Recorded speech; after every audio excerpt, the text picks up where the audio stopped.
Conduit network infrastruktur untuk solution di enterprise. Oke, jadi nanti saya di sini presentasi. Nah, ketika nanti saya pas menjelaskan, Bapak Ibu mau nanya nih tentang Penduit atau tentang masalah apa aja nih yang pernah terjadi ketika pakai brand Penduit. Nah, nanti kita di sini sharing, kita ngobrol bareng aja sambil cari solusinya. Oke.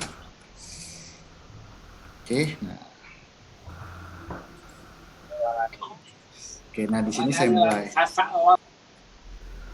Nah, saya pertama di sini mau bahas tentang market leadership. Nah, untuk brand Panduit sendiri, dia sudah berinovasi selama 60 tahun di link. Nah, di sini selama 60 tahun itu, dia memiliki 1001 paten global dan dia juga di manufacturing di 9 negara. Contoh, Bapak Ibu beli barang Panduit itu contoh kayak made in US, made in China. Nah, itu dari 9 manufaktur di 9 negara ini. Kita juga punya gudang di 9 negara tersebut. Oke, jadi di sini kita untuk majalah sendiri kita di Fortune kita di top 100, Forbes itu top 10 dan PSRI sendiri kita di top 3. Oke, sampai sini bisa saya lanjut.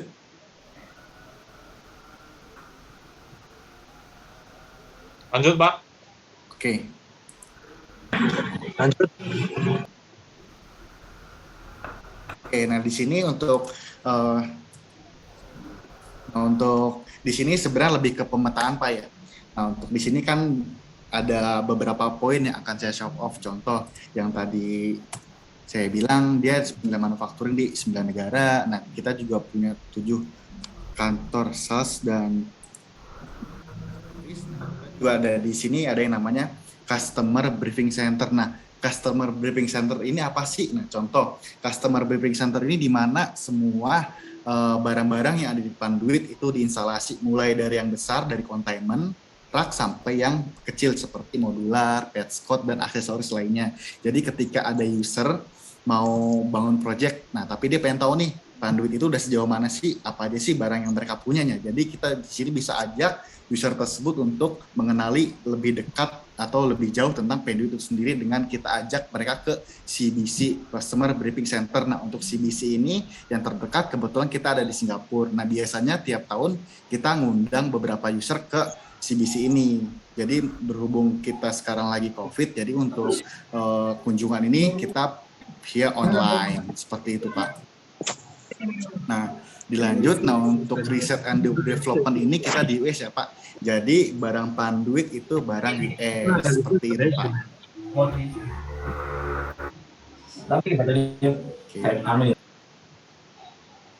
Oke. Sampai sini aman ya, Pak? Lanjut. Oke, lanjut. Oke.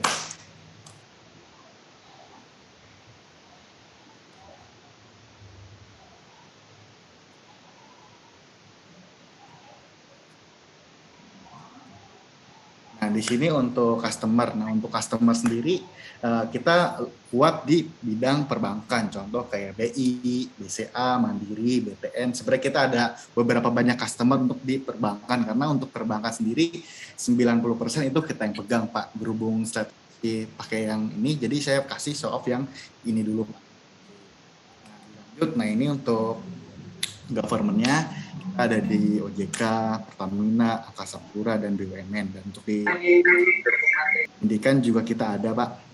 Oke, kita juga main di LPS dan lain-lain. Nah, dilanjut. Nah, untuk customer kita yang di luar juga, Pak. Jadi di sini kita udah ada partner dengan Google, Apple, WeWork, dan Entity. Di sini juga kita ada. Jadi ketika salah satu brand besar ini bangun data center atau bangun office di Indonesia, nah itu sudah pasti pakai kabelnya itu Penduit, Pak. Jadi bisa dibilang kita udah partner base kita itu.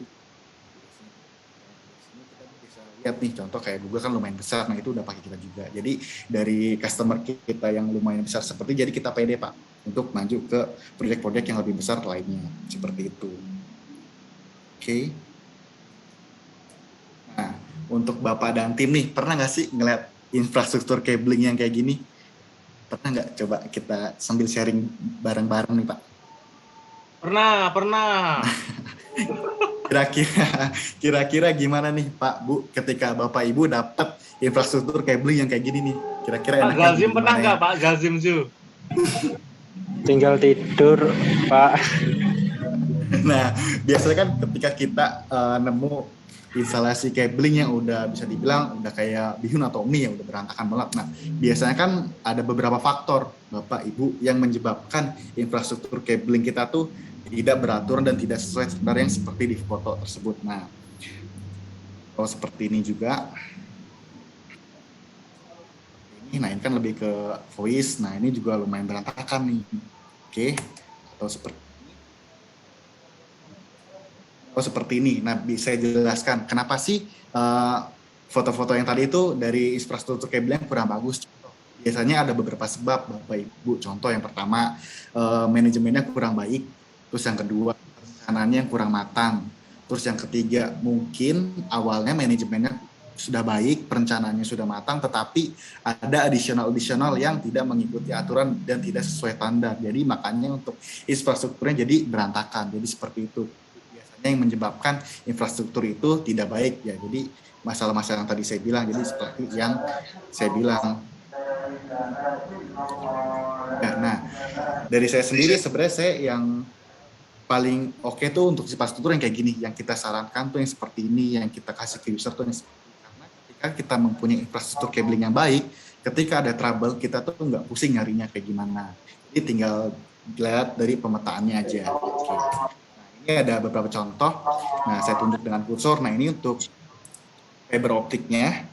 Nah, di sini untuk si UTP-nya. Jadi, ketika kita punya infrastruktur cabling yang rapi kayak gini, secara estetika kan kelihatannya enak ya, Pak Bu. Jadi ngelihatnya juga nggak pusing. Terus kita juga kalau misalnya ada trouble, kita tahu yang mana aja yang harus dibenerin. Jadi kita nggak harus tuh cari kabel satu-satu, cabut colok. Jadi ketika udah rapi, kita udah tinggal enak. Jadi masalahnya di mana kita tinggal di situnya aja. Oke. Adem Sampai sini mata. iya. Sampai sini kira-kira ada nggak nih yang mau Bapak Ibu tanya? Jadi kita sambil ngobrol bareng aja. Belum ada, Om. Oke, jadi aku lanjut nih ya Pak Bu. Oke, sebentar.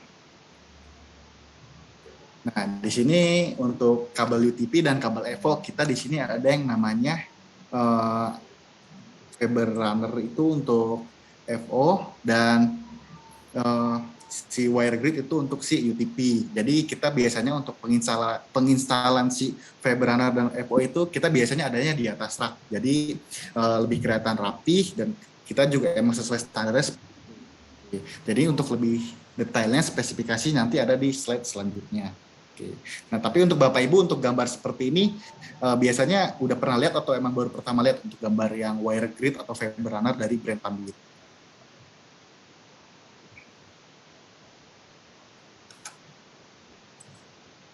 Halo? Ayo Pak, ayo. Ya, kira-kira udah pernah lihat belum untuk yang seperti ini, untuk wire grid dan untuk si fiber runner Panduit? Atau emang baru lihat atau emang udah pernah lihat sebelumnya? Belum Pak. Jadi saya lanjut juga nih ya Belum. Nah, untuk sebenarnya kan untuk ini sendiri untuk wire grid dan fiber runner sendiri kita sebenarnya udah diinstal nih untuk di Bepom ya. Kita udah pakai Panduit semua, jadi ketika diinstalasi itu rapih dan secara standarisasi itu sesuai dengan standar. Jadi seperti itu. Jadi secara kabel EVO dan kabel Panduit itu terpisah untuk penyusunannya. Oke.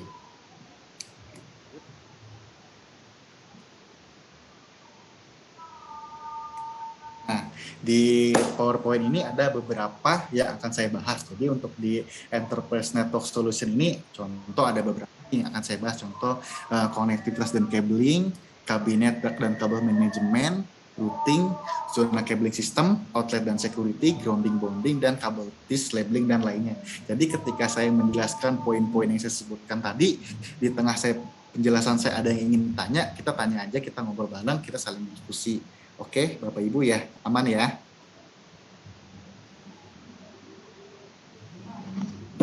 Siapa? Nah, dilanjut. Di sini saya mau bahas tentang horizontal dan background connectivity. Nah, Panduit sendiri end-to-end solution kita seperti ini. Jadi untuk standar TAA kan itu kita sebenarnya 4 konektor, tapi untuk kita brand conduit sendiri itu support sampai 6 konektor. Nah, dengan end-to-end kita menggunakan brand conduit dari cabling, modular, patch, lain, kita bisa kasih waranti selama 25 tahun untuk brand conduit. Jadi ketika nanti Bapak Ibu mau install atau punya project, jadi ingin waranti ini yang lumayan lama. Nah, jadi kita bisa gunakan conduit dan kita juga instalasi sesuai standar juga. Oke. Nah, dari topologi ini kira-kira ada nggak yang mau Bapak Ibu tanyakan?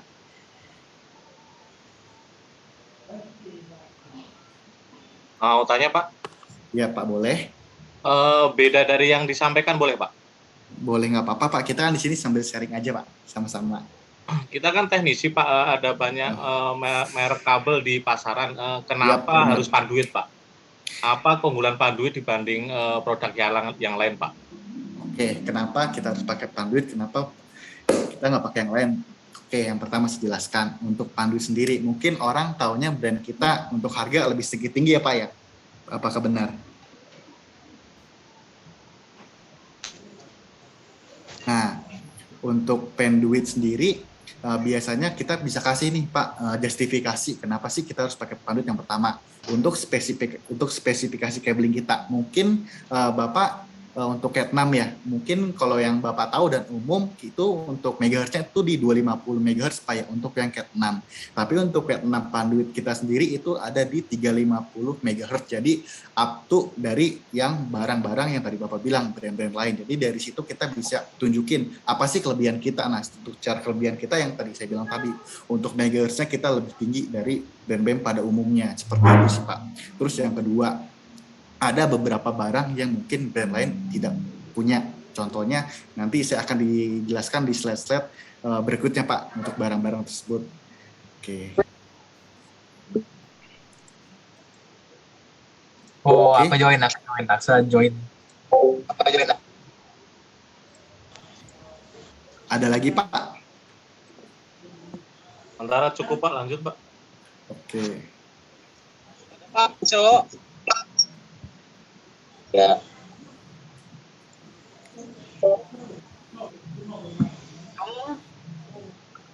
Nah, dilanjut. Nah, untuk horizontal dan backbone struktur cabling system. Nah, di sini kita untuk horizontal kabel sendiri kita sekarang udah purpose di Cat 6A dengan teknik application. Dia juga udah support di PoE++ ya Pak. Nah, untuk backbone cabling kita sebenarnya di sini ada multi mode dan single mode. Cuma saya akan show off ke lebih yang multi mode ya Pak dengan LC connector base. Nah, untuk multi mode sendiri kan biasa dibagi nih Pak, ada dua, ada OM3 dan ada OM4. Nah, biasanya untuk penggunaan kabel sendiri customer saya kadang suka tanya nih, Pak, saya ada project nih Pak untuk gedung A dan gedung B. Nah, kira-kira kabel apa sih Pak yang cocok dan apa juga sih keunggulan dari panduit? Nah, contoh untuk kabel-kabel yang case-case seperti itu saya bisa saya tanya dulu Pak, jarak dari set A ke set B itu berapa Pak? Contoh, jika jarak itu masih di bawah dari 300 meter, untuk teknik application saya bisa purpose di OM3, tapi ketika jarak itu udah di up to 300 saya purpose di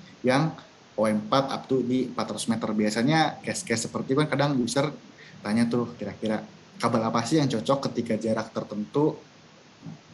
Oke, nah untuk 4T application. Nah, untuk 4T application ini biasanya kita pakainya di ini Pak, di dalam data center. Nah, biasa ada penarikan kabel dengan permintaan 4T application. Nah, untuk OM3 kita up to di 100 meter dan OM4 up to di 150 meter. Jadi seperti itu Pak untuk backbone cabling epoxy panduit. Nah, dari sini kira-kira apa nih Pak yang mau Bapak Ibu tanyakan? Jadi kita biar sharing bareng-bareng.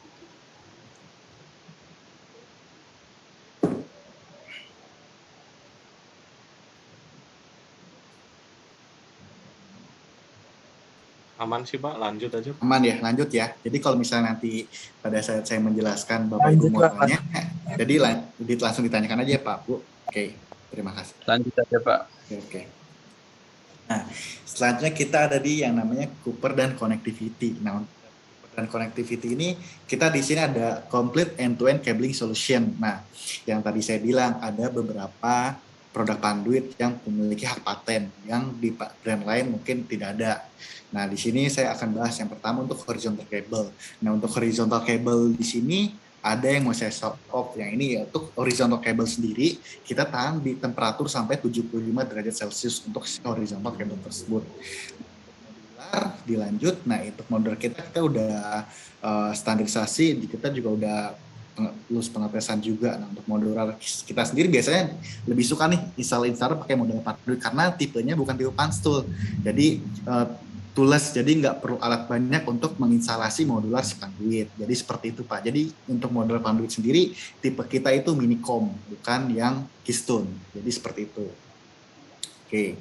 Nah, dilanjut untuk Petscot. Nah, di sini saya juga bakal show off nih Petscot. Nah, untuk Petscot sendiri Bapak Ibu boleh perhatikan kursornya. Nah, mungkin kalau di brand lain ininya kepalanya itu menciut ke atas ya, Pak Bu. Apa benar kan seperti itu?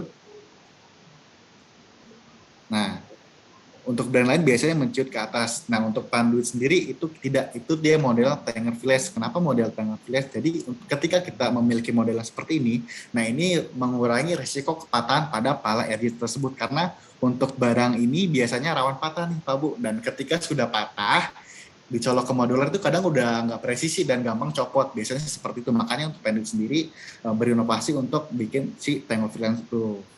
Oke, dan kita juga udah include slider bootnya yang saya tunjuk dengan kursor, dia udah include slider boot dan dia udah terfabrikasi. Jadi untuk Petscot kita sendiri kita nggak ada yang handmade ya Pak Bu, jadi kita semua terfabrikasi untuk barang-barangnya.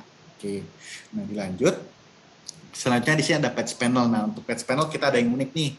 Biasanya Bapak Ibu kalau misalnya patch panel, saya butuh nih 48 port, kira-kira Bapak Ibu bakal kasih itu di 2U ya, apa benar kan seperti itu? Untuk patch panel 48 port biasanya umumnya itu 2U. Tapi untuk kita tuh ada high density patch panel. Jadi dalam 48U tersebut kita cuma butuh 1U aja. 48 port tersebut kita cuma butuh 1U aja untuk patch panelnya. Biasanya patch panel ini digunakan contoh Bapak Ibu nih udah punya rak, entah itu rack server atau networking rack. Nah, suatu saat ada penambahan lagi untuk titik-titiknya. Tapi di rak Bapak Ibu tersebut sudah penuh untuk patch panelnya. Nah, biasanya di sini kita propose untuk kita pakai si patch panel high density karena dibanding kita ganti rak tersebut, mending kita ganti si patch panelnya secara cost lebih murah. Jadi seperti itu biasanya kita kasih solusi ke partner atau ke user-user kita yang kita presentasikan seperti itu. Oke, nah untuk tipe kita juga ada tipe strike dan tipe yang angle gitu yang biasa dipakai untuk si networking rack seperti itu. Nah untuk dari sini Bapak Ibu ada yang mau tanya?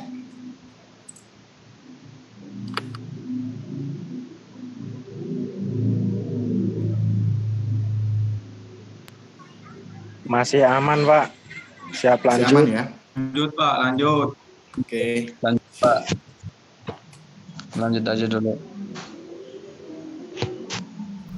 Nah, di sini saya mau bahas nih untuk modular. Nah, di sini ada beberapa poin-poin dari modular yang memiliki contoh. Di sini untuk modular kita yang tadi saya bilang dia tipenya minicom. Terus yang kedua, untuk modular kita sendiri dia bisa sampai 2.500 kali colok cabut antara modular dan si RJ45 tersebut. Nah, kita juga udah support PoE++ ya, Pak Bu. Nah, modular kita juga udah terstandarisasi ANSI IE 568-C. Oke.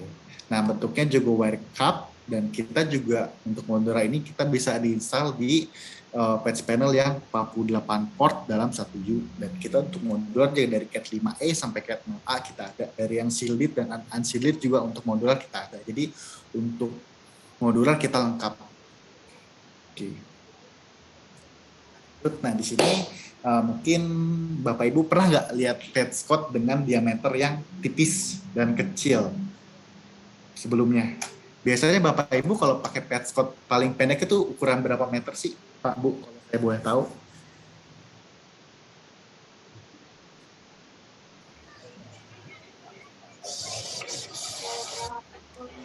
Kira-kira pakai yang berapa nih kalau misalnya untuk kebutuhan Petscot paling pendek? Mungkin umumnya di 1 meter ya.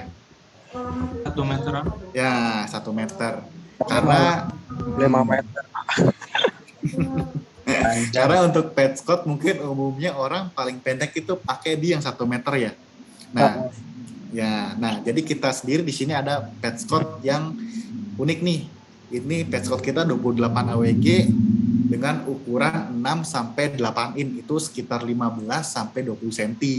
Nah, jadi ketika kita pakai petskot itu, kita nggak harus pakai patch panel untuk si manajemen cabling tersebut. Nah, di sini juga ada perbedaannya nih antara kategori A yang 23 AWG dan 28 AWG. Nah, di sini kita bisa lihat nih secara mata telanjang. Jadi untuk 23 AWG dan 28 AWG, nah biasanya semakin kecil AWG-nya, semakin besar si cabling tersebut, dan kebalikan, semakin besar AWG-nya dan ukuran kabel tersebut maka semakin kecil. Jadi seperti itu. Oke. Nah, ini yang tadi saya bilang, ketika Bapak Ibu nih pakai petskot yang 1 meter, ketika di instalasi di rak pasti instalnya tuh seperti ini, yang saya tunjuk dengan panah. Apakah benar Bapak Ibu?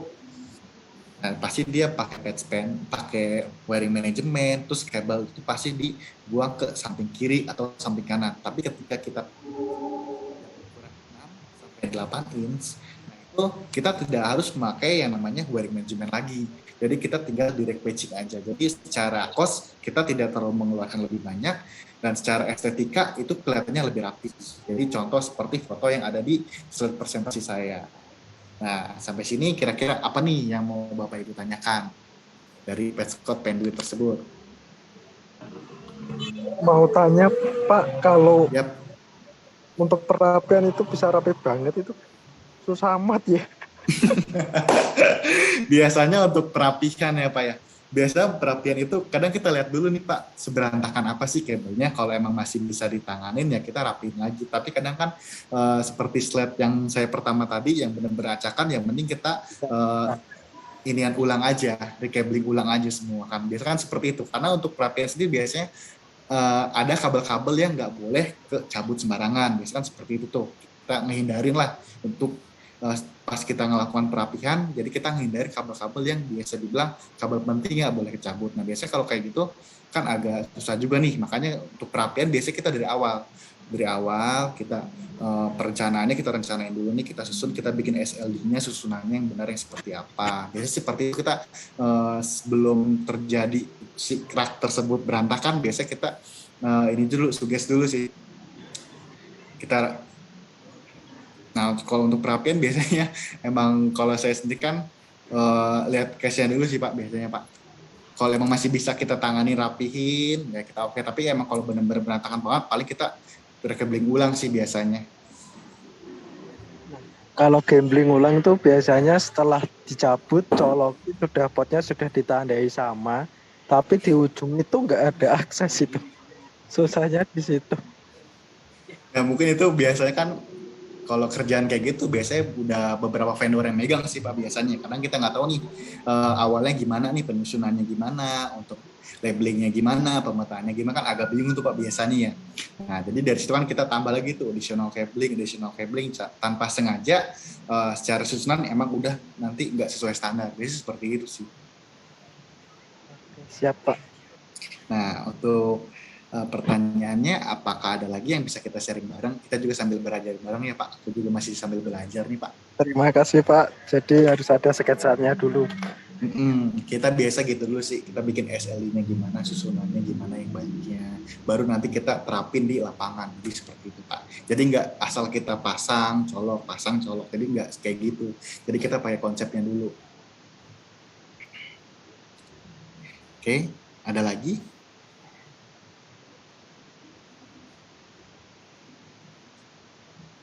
Saya lanjut ya Pak, Bu. Oke, lanjut. Lanjut Oke, Pak, lanjut. lanjut Pak. Nah, selanjutnya kita di sini ada field termination plug. Nah, field termination plug ini gantinya si RJ45, karena ketika kita pakai RJ45 itu pasti nggak akan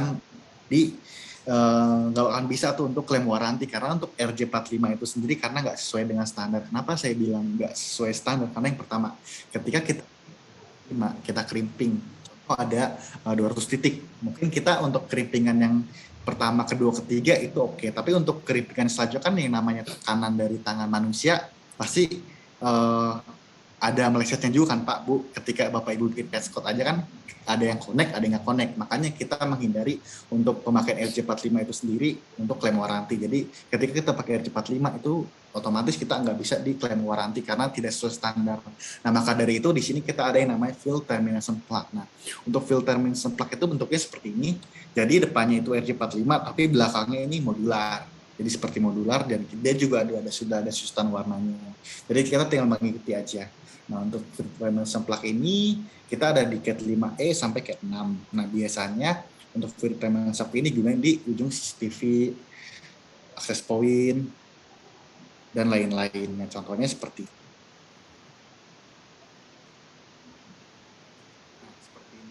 Ketika kita menggunakan field termination plug, maka topologi yang kita gunakan tuh semakin simple. Contoh, ketika kita pakai yang lama. Nah, ini sesuai dengan yang saya tunjuk dengan kursor, ketika kita pakai patchcode.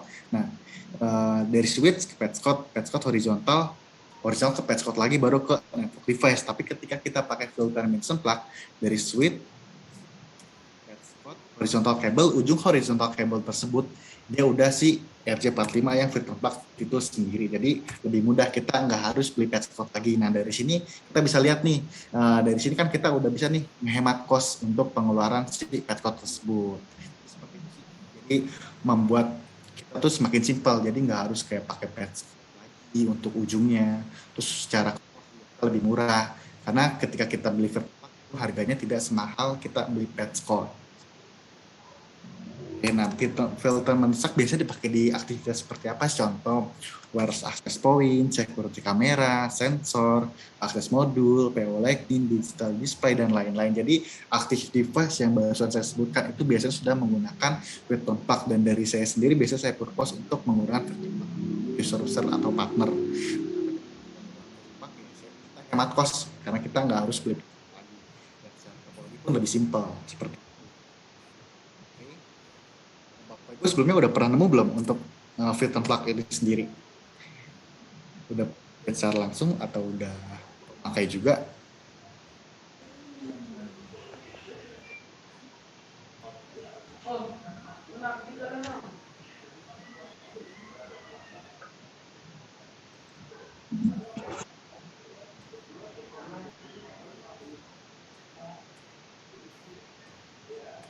Oke, selanjutnya.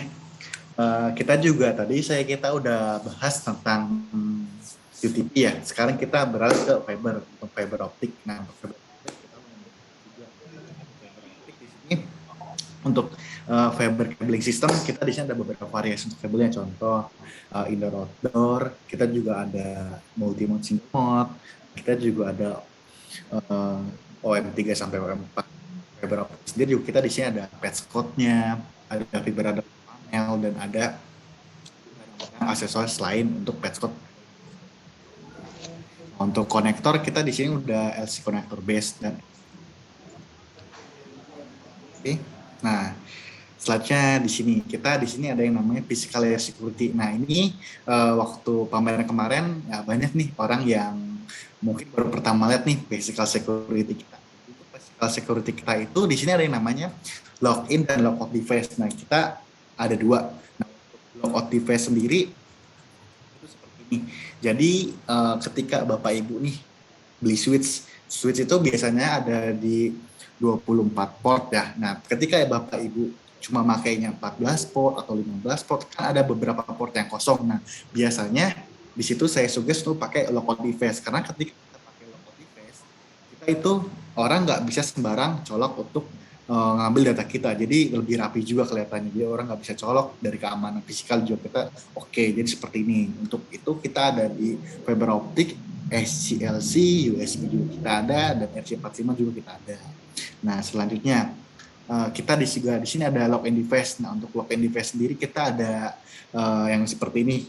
Biasanya nih lock-in device itu pakai di mana sih? Contoh di beberapa data center atau di beberapa proyek lainnya ada, bisa dibilang barang ini digunakan karena apa? Karena ketika kita instalasi cabling ada beberapa kabel yang nggak boleh sembarang kecabut. Nah, biasanya kita di situ pakai yang namanya lock-in device. Jadi ketika kita pakai lock-in device, kabel itu nggak sembarang kecabut. Nah, biasanya dulu ini dipakai di hotel nih, Pak Bu, sebelum Sekarang udah pakai wifi. Nah dulu kita seringnya pakai di hotel, ruang meeting dan lain-lain. Jadi ketika kita pakai passcode di ruang meeting, nah itu kita bawahnya pasti kita pakai login device. Jadi nggak sembarang orang bisa ngambil passcode kita yang ada di ruang meeting. Jadi seperti itu. Di hotel juga sama dulu seperti itu. Oke, nah untuk login dan logout device sendiri, Bapak Ibu sebelumnya udah pernah make atau baru lihat aja nih Pak Bu? Soalnya kemarin pas pameran banyak juga nih yang nanya untuk login dan logout device sendiri. Karena ada beberapa yang baru tahu juga.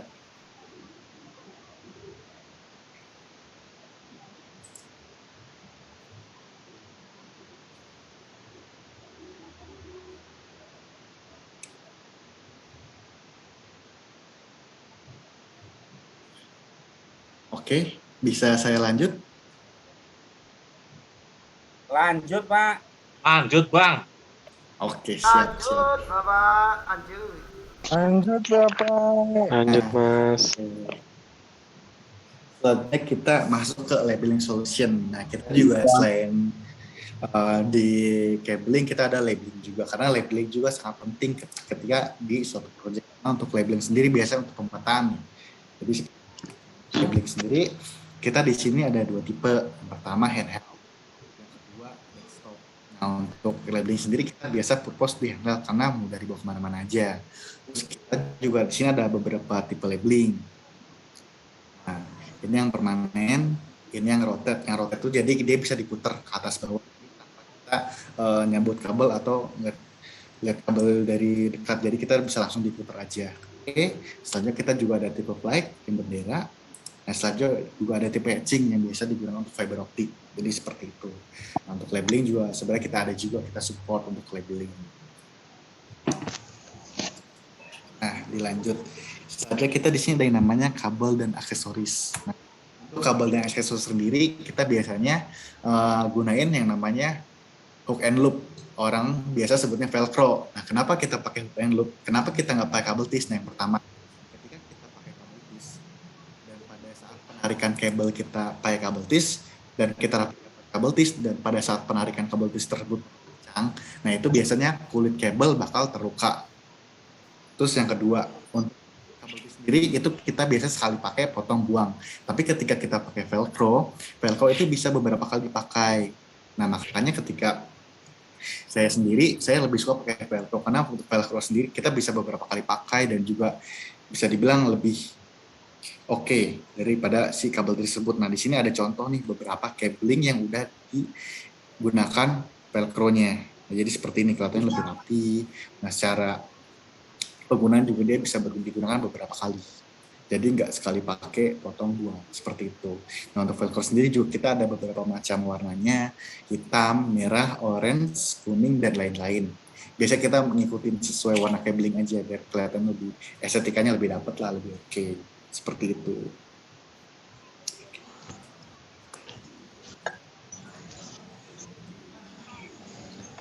Nah, selanjutnya kita ada di sini rak dan kabinet. Nah, untuk dan kabinet itu sendiri, untuk kabinet kita ada 42U yang biasa untuk pakai server dan 45U yang biasa dipakai untuk network. Nah, watt juga kita ada yang 600mm dan 800mm. Nah, untuk kita sendiri untuk rak biasanya kan rak kita kan bisa dibilang rak yang lumayan kuat karena untuk rak kita sendiri itu tahan beban sampai 1360 kilo. Jadi ketika rak kita dimasukin storage, dimasukin active device yang lumayan berat dan rak ini full, kita nggak usah worry karena rak penduit tersebut tahan sampai 360 kilo ketika dia menggunakan statik. Nah, untuk rolling roda dia tahan sampai 500 kilo. Nah, untuk rak sendiri, untuk rak kita nggak include PDU ya Bapak Ibu. Jadi ketika Bapak Ibu beli rak panduit, nah untuk PDU-nya itu harus beli lagi, jadi secara terpisah. Nah, untuk rak kita juga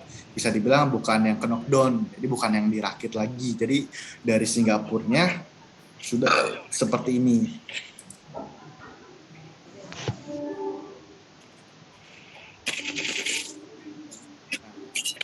Selanjutnya untuk tipe pintu. Nah, untuk tipe pintu kita di sini ada fotonya. Kita untuk door design ini untuk yang depan Nah ini untuk yang belakang. Nah di sini kan kita bisa lihat nih Bapak Ibu bedanya pintu depan dan pintu belakang. Nah, untuk pintu depan biasanya seperti ini. Full, dan pintu belakang terbuka 2. Nah, kenapa kayak gini? Karena ketika kita di data center, biasanya bagian depan dan bagian belakang itu bagian belakang lebih sempit. Jadi, ketika pintu belakang kita menggunakan seperti pintu depan seperti ini, ya, jadi pintu tersebut nggak akan bisa kebuka sempurna. Jadi, kita pun pada saat mau masuk dan mengeluarkan si active device agak susah. Makanya didesain seperti ini split door. Oke. Sampai sini ada yang mau ditanyain?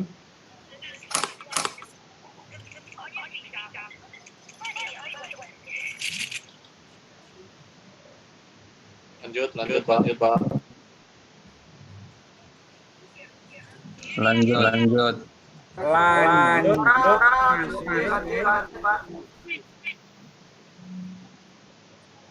Di sini kita ada perbedaannya nih antara si networking dan server. Jadi kita bisa dipakai di 600 mm. Untuk bedanya nih. Nah, untuk di server kita cuma ada cover di sisi kiri dan kanan. Ini untuk masuk dan keluarnya cabling tersebut. Nah, untuk di networking kita ada lagi nih di sisi depan dan belakang. Karena biasanya di network untuk manage bandnya itu bisa lebih banyak. Makanya untuk cover tersebut ada di sisi belakang. Oke, nah lanjut.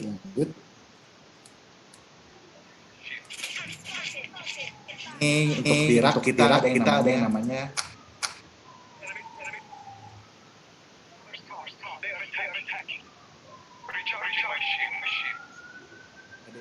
PDU bracket. Jadi dalam rak ini kita ada PDU bracketnya. Nah, kita bisa PDU seperti tampilan yang PDU. Nah, Suaranya mantul Pak. Ya. Suaranya mantul Pak, kayak bola. Mas admin mohon dikonek untuk dulu. Mantul Mas admin. Suaranya mantul.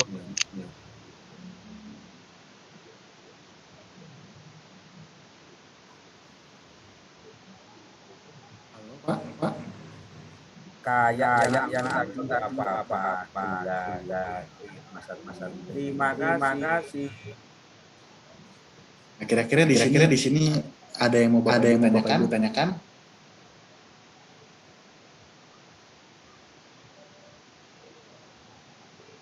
Lanjut. Oke. Lanjut Pak. Kita namanya Maaf Mas, suaranya kema.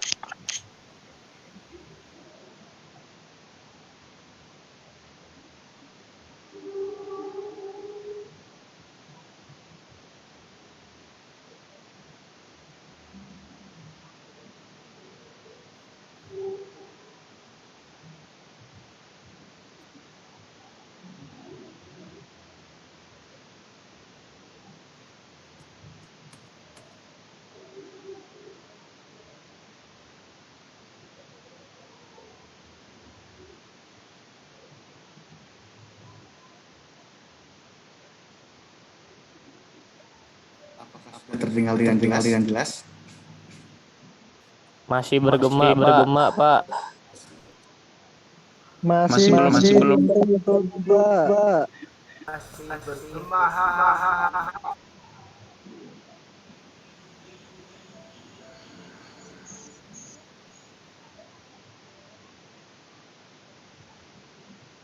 Eko tadi kurang.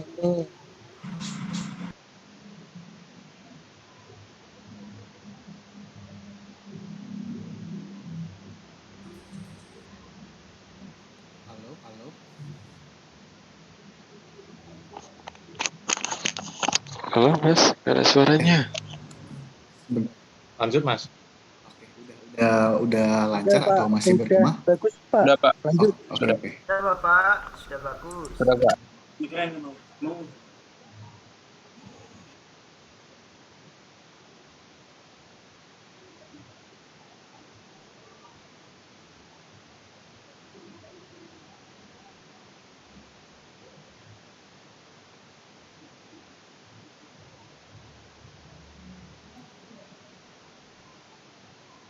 Lanjut, Mas.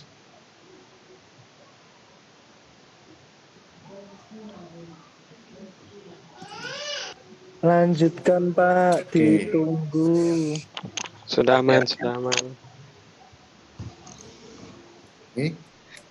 Untuk presentasi mungkin kurang lebihnya saya segini aja Pak ya, karena emang dari saya hanya masuk beberapa enterprise yang biasa kita temuin di project-project. Nah, untuk Bapak Ibu sendiri ada yang ditanyakan?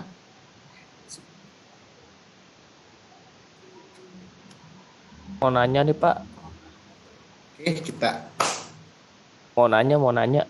ya boleh. Ini kita materinya hanya sebatas hardware-nya, hardware pendukung, atau ntar ke sistem juga Pak?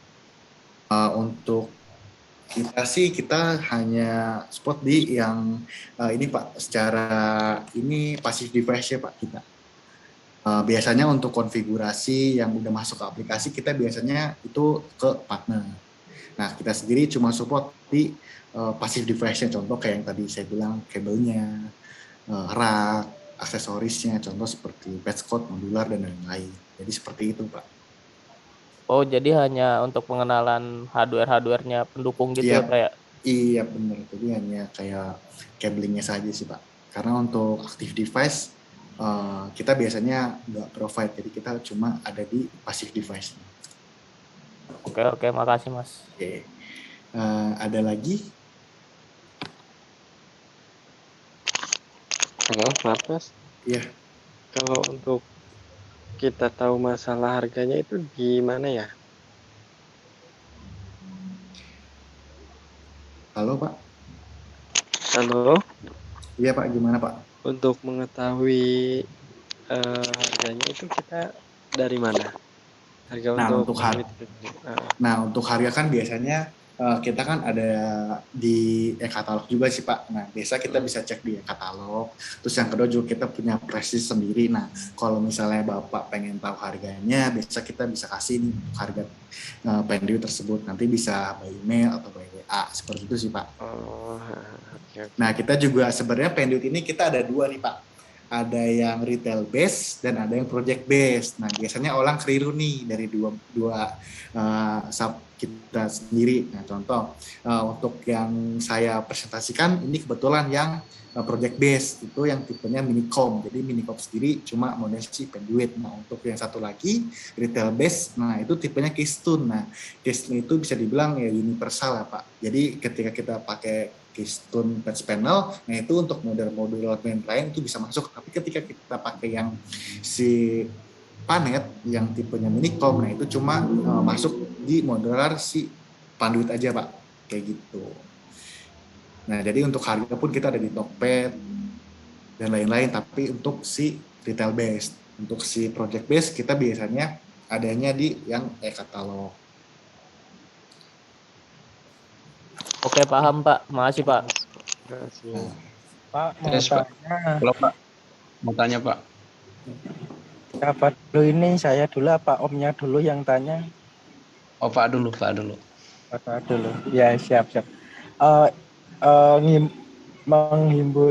Menambahi pertanyaan Omnya yang sebelumnya tadi, kan ini untuk device-device-nya Pak. Nah, apakah Zoom ini cuma sekali saja atau gimana? Karena di grup Telegram juga tadi kayaknya sudah dibentuk. Untuk selanjutnya, apakah akan ada Zoom yang lain lagi membahas selain device-device-nya Pak? Itu aja sih Pak. Nah untuk Zoom kita sebenarnya kita ada nih untuk Zoom berikutnya, tapi kayak untuk Zoom berikutnya kan di sini saya tampilkan yang si infrastruktur aja, karena untuk infrastruktur yang biasanya kita temuin di project. Nah seperti itu sih Pak. Nah untuk kalau misalnya Bapak pengen tahu lebih banyak lagi tentang brand Panduit, nanti kita ada bahas satu lagi yang namanya si networking data center seperti itu. Tapi untuk networking data center sendiri sebenarnya agak banyak barang-barang yang mungkin jarang kita temuin, contoh kayak SD flag, MPO. Nah, seperti itu sih ketika saya presentasi di slide yang di data center. Jadi barang pandu itu nggak cuma ini aja Pak, kita masih banyak. Cuma berhubung di sini kita baru awal sharing, jadi kita bahas yang kita biasa temuin dulu aja nih di kantor-kantor, seperti itu sih Pak. Oke, siap Pak. Terima kasih atas jawabannya. Nah, Tes ada Pak. lagi. Pak. Tes. Halo Pak. Yap. Iya mau tanya. Ini tadi materinya tentang Panduit Network Infrastruktur. Baik. Memang sebelumnya maksud yang saya ingin tanyakan, apa bedanya sama fiber optik dengan jenis konektor yang ada pada Panduit sama konektor yang kalau di timur sini yang masih ini, apa bedanya sama fiber optik? Itu aja minta penjelasannya. Nah, sebenarnya untuk penduit yang fiber nih Pak ya. Ya. Nah, untuk konektor Pak. Ya. Nah, sebenarnya kita untuk penduit konektor sendiri, nah, kita ada beberapa perbedaan sih. Contoh, ketika Bapak nih pengen instalasi konektor panduit, biasanya kan dalam membuat itu kita bisa pakai yang namanya splicing Pak ya. Iya. Kalau kita ada namanya alat itu OCTT, jadi alat itu bisa dibilang gantinya splicing, tapi hanya ada di brand panduit. Nah, di sini saya akan kasih lihat contoh videonya. Sebentar, splicing. Nah, oke. Nah, apakah sudah terlihat? Di besarkan itu. Oke, sebentar. Nah, seperti ini. Splicing. Nah, di sini saya juga ada videonya nih. Nah, ketika kita pakai konektor panduit, kita bisa yang namanya terminasi sendiri. Jadi untuk terminasi konektor FO panduit itu lebih mudah sih sebenarnya Pak dibanding yang lain, karena di sini kita ada yang namanya FOCTT. Jadi FOCTT ini untuk terminasi si konektor tersebut. Jadi kita mau bikin big tile, nah kita bisa pakai ini. Ya Pak ya. Nanti minta di share di grup aja Pak. Oke. Siap. Nah di sini untuk OCTT sendiri kita di sini udah lebih lumayan simpel Pak ya, untuk tampilannya, barangnya juga nggak terlalu gede, jadi gampang dibawa kemana aja. Dan untuk barangnya sendiri kita udah LCD screen, jadi lebih mudah, user friendly. Ya, Pak. Nah.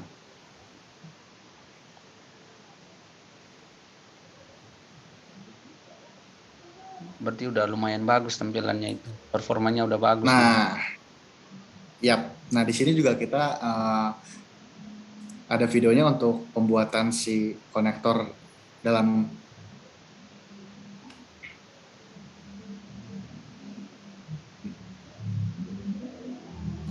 Nah di sini kita biasanya untuk penginstalasinya kita colokin dulu. Nah di sini nanti ada yang namanya claim test. Claim test itu pada saat dia akan diterminasi. Jadi dia mau gini dulu Pak, mencocokkan posisinya biasanya. Iya.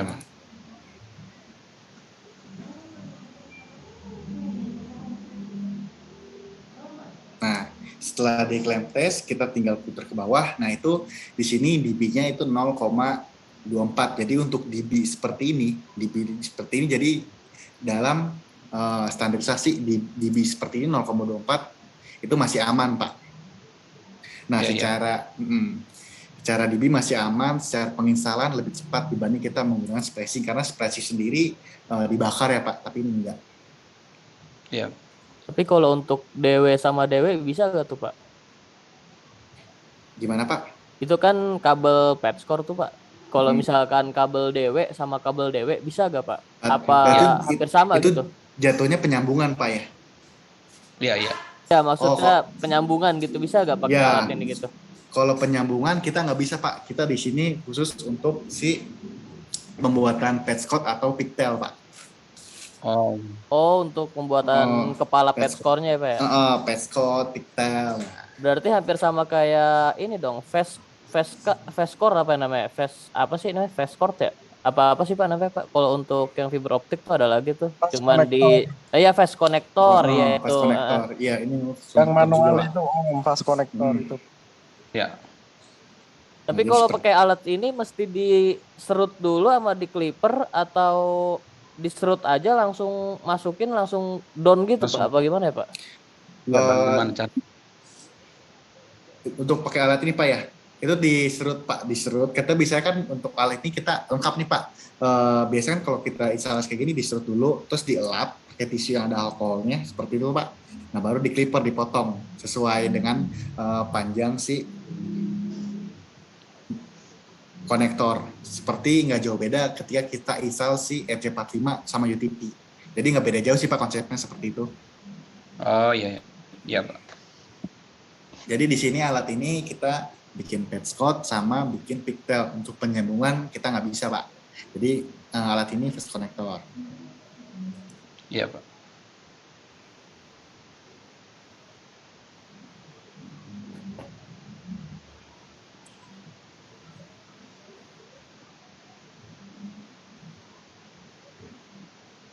Oke. Oke Pak, baik Pak. Terima kasih Pak. Jadi secara instalasinya kita kalau untuk umum ya biasanya kalau kita pakai fast connector itu paling butuh waktu di bawah 1 menit. Tapi untuk orang yang udah biasa itu biasa paling makan waktu sekitar di 15 detikan untuk si instalasi fast connector tersebut. Jadi lebih Udah mahir begitu Pak. ya yang udah biasa instalasi Ya. pakai fast connector biasanya dia lebih cepat. Cepat ya. Baik Pak. Oke, ada lagi? Terima kasih Pak. Cukup Pak, cukup. Nah, kalau dari saya mungkin kurang lebihnya seperti ini aja. Kalau emang masih ada yang mau ditanyakan, Bapak Ibu boleh. Jadi kita sambil sama-sama sharing bareng. Tapi kalau emang dari Bapak Ibu sudah cukup, mungkin saya kembalikan lagi ke Ibu Nanda. Hanya Ya, Pak, cukup. Apa? Boleh Pak? hanya untuk Mbak admin tadi, kalau yang banyak nanya kita dapat voucher atau door prize nggak Pak? Untuk voucher dan doorprize mungkin ini dari Mbak Nana nih kira-kira nih. Izin Mas Yoga, Iya. ini dengan Novi Mas Yoga, bukan dengan Nanda ya. Menggantikan Mbak Nana sebentar. Oke. Sorry. Nggak apa-apa. Baik, untuk teman-teman yang sudah mengikuti sharing session ini, keaktifan partisipasi pada saat Tana menjawab juga ada ininya ya, nanti akan dikasih voucher. Tadi kami sudah mengamati beberapa ini sepertinya tertarik dengan penyampaian dari Mas Yoga. Sepertinya ada juga yang membutuhkan materi yang lebih lanjut ya, yang lebih spesifik seperti itu sepertinya. Jadi itu juga masukan dari kami nanti ke depannya akan diberikan sharing session sesuai dengan kebutuhan dari teman-teman semua. Untuk yang aktif nanti akan kami ambil 3 orang. Akan kami ambil 3 orang, masing-masing akan dapat voucher 100.000. Nanti akan kami hubungi, kan sudah ada ya di grup Telegram ya, untuk bisa join di dalam grup tersebut. Terima kasih Mas Yoga, itu info dari kami. Oke, mungkin dari Bapak Ibu ada lagi nih yang mau kita diskusikan kira-kira?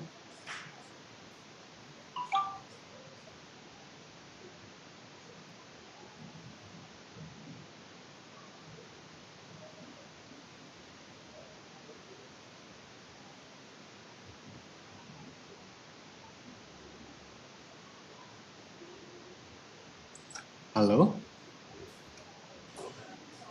Sudah cukup Pak, siap. Oke. Itu Ya, udah Mungkin cukup, Mas. ya kalau dari saya kurang lebihnya kayak gini. Nah kalau misalnya ketika Bapak Ibu pengen ada sharing lagi boleh, kita nanti ada yang sharing lagi. Saya juga siap nih presentasi langsung, hand-on training langsung tentang si UTP, tentang si fiber. Jadi kita mau langsung nanya hand-on sekali lagi training. Pak. Oh boleh Pak. Pak, boleh. Itu kan udah ada grup Telegram tuh Pak. Oke Pak, ya. Untuk materi-materinya misalnya ini masukan dari teman-teman, misal dibahas atau masalah jaringan network yang lain nanti di-up ke Zoom. Itu gimana Pak? Oke. Boleh Pak. Jadi kan soalnya yang di lapangan kan biasanya kebanyakan ada trouble apa, kendala apa. Oke. Siap.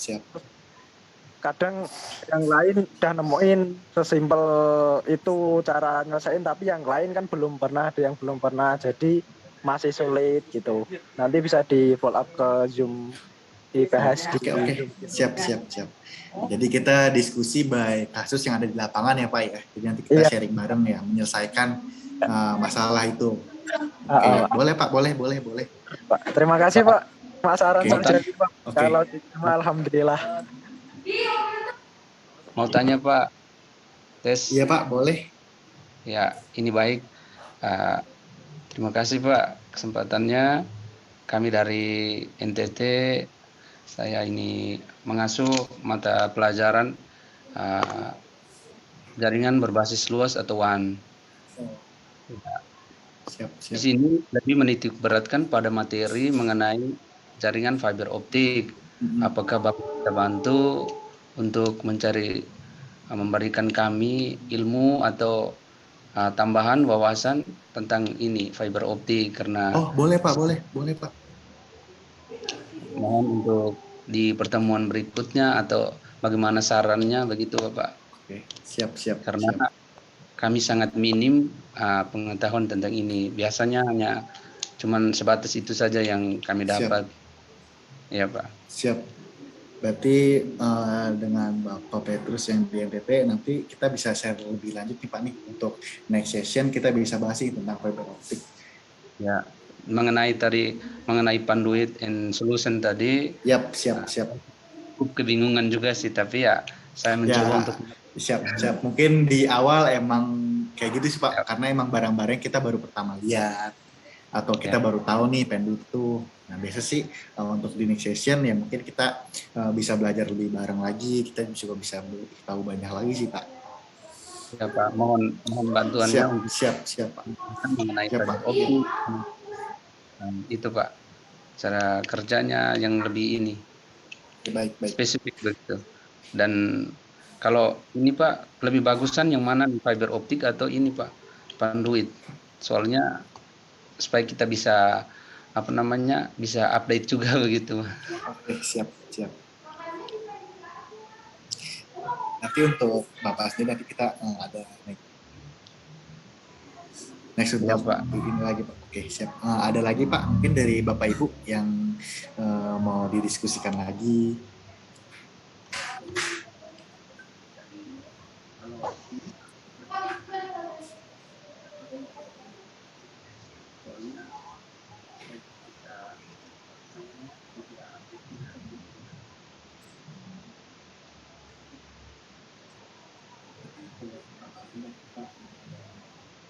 Ya. Oke. Ada lagi Bapak Ibu?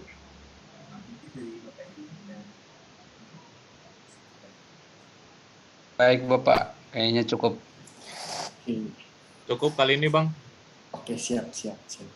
Oke, terima kasih banyak waktunya Bapak Ibu untuk malam ini. Mungkin kita bisa ketemu lagi di next session. Nah, kalau misalnya nanti ada pertanyaan yang Bapak Ibu pengen tanya lagi, boleh kita langsung berbincang di si Telegram tersebut. Nah, kalau misalnya yang tadi Bapak Ibu bilang ketika ada masalah di site, kita juga bisa sharing di sana. Kita cari solusinya bareng-bareng. Bapak. Ya mungkin dari saya kurang lebihnya seperti ini aja, Ibu Novi.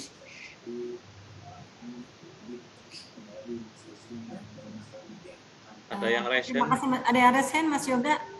Punten ini, Mbak Tia Nur Azizah. Oke, siap.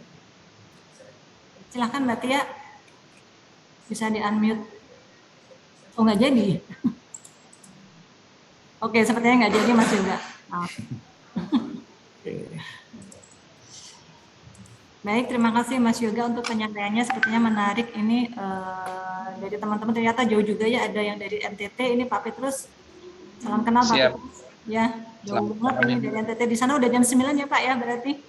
Iya, jam 9:02 Ibu. Oh iya. Terima kasih banyak ya Pak Petrus. Salam kenal dari NTT. Iya, siap Pak. Pak Petrus. Baik, terima kasih Mas Yoga untuk penyampaiannya. Mungkin untuk penutupan, Pak Muntaha mau ada penyampaian sebentar sekilas apa Pak?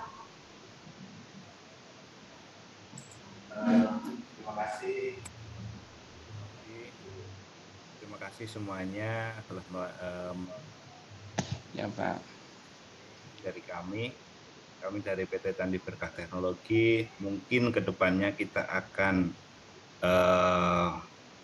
melakukan sharing session yang lebih detail, masa lebih menjurus gitu. Kalau yang tadi kan masih fiber optik dan UTP masih jadi satu, mungkin kedepannya kita akan lebih fokus di kabel UTP-nya dulu atau di fiber optiknya gitu. Terima kasih semuanya atas waktunya. Terima Pak kasih. Petrus yang dari jauh-jauh Ya. NTT, terima kasih, salam kenal Pak. Ya, terima kasih Bapak untuk materinya. Untuk yang lain semuanya selamat malam, salam sehat semuanya dari kami PT Candi Berkah Teknologi. Izin Ya, salam Pak sehat. Mun, izin Pak Mun untuk bisa open kamera semua untuk diambil dokumentasi ya Pak. Punten Mas Yoga bisa di stop share screen-nya.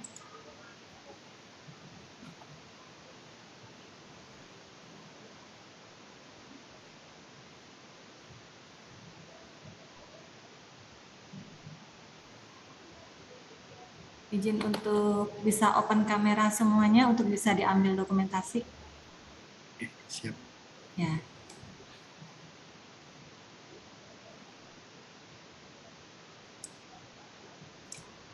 Sebentar nunggu Mas Yoga ini. Stop share dulu.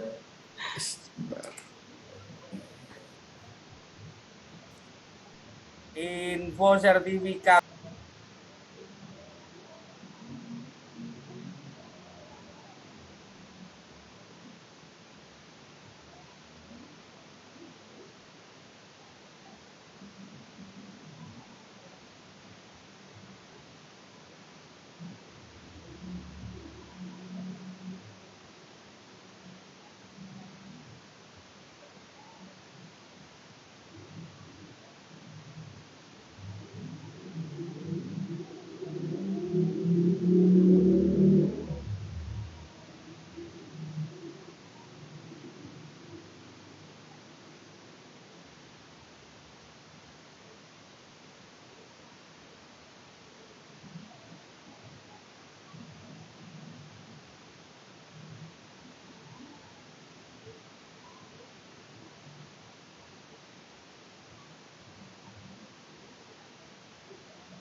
Pak.